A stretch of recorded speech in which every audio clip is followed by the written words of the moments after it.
of his son's cavernous bedchamber. A shiver, absent in war, twitched the Emperor's shoulders.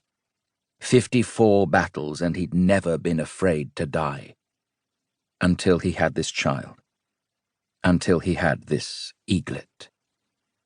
The boy squirmed. "Papa? Papa?" He kissed the eaglet's fingertips one by one. "Born for war. Come, I'll read you what that means."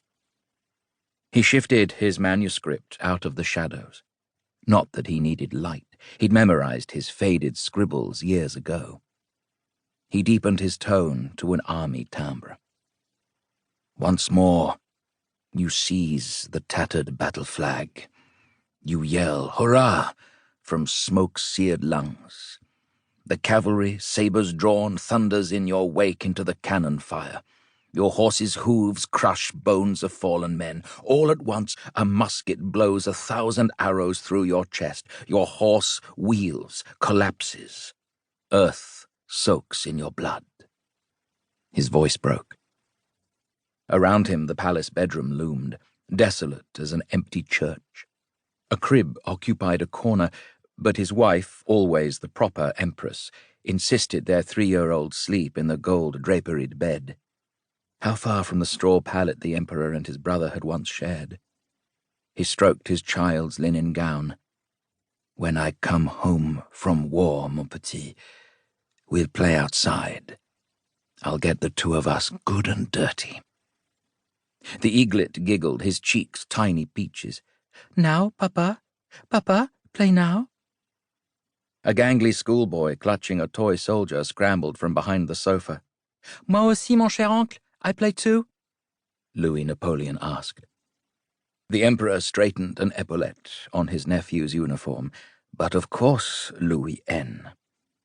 Outside, drums beat, rat-tat-tat, rat-tat-tat, rat-tat-tat. The Emperor twisted his stiff bulk, bound though it was with ornamental sashes and stuffed into the lucky green military jacket that had grown too tight. He squinted through a window into the palace courtyard, where soldiers gathered under the winter sun. He counted the gold eagle standards held aloft. All the troops hadn't arrived, but even with the stragglers he'd never have enough, and every day more foreign soldiers surged over France's border, screaming for his blood.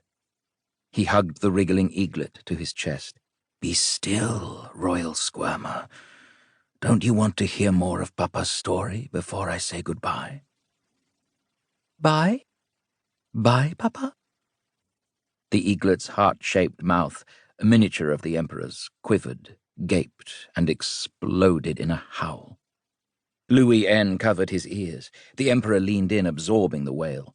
He lifted the screaming child above his head and lowered him bit by bit until they met nose to nose, open-mouthed, swallowing each other's breath. "No bye, no bye-bye," the eaglet whimpered. The Emperor slumped into the velvet cushions. The eaglet pressed between his knees and chest.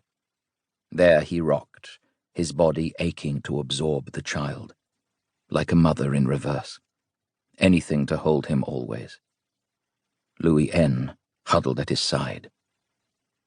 The chamber door opened. Marie-Louise, the Emperor's young wife, swept in, centuries of imperial ancestors floating in the wake of her silk shawl. Her auburn hair twisted beneath a diadem, emeralds swathed her regal neck, and her china-blue eyes glared down her thin nose. On a table beyond her husband's reach, she tossed a folded paper, its imperial Austrian seal broken. "News?" he said. "From your father?" She pointed at Louis N. "You. Out." Louis N. shrank against the sofa cushions.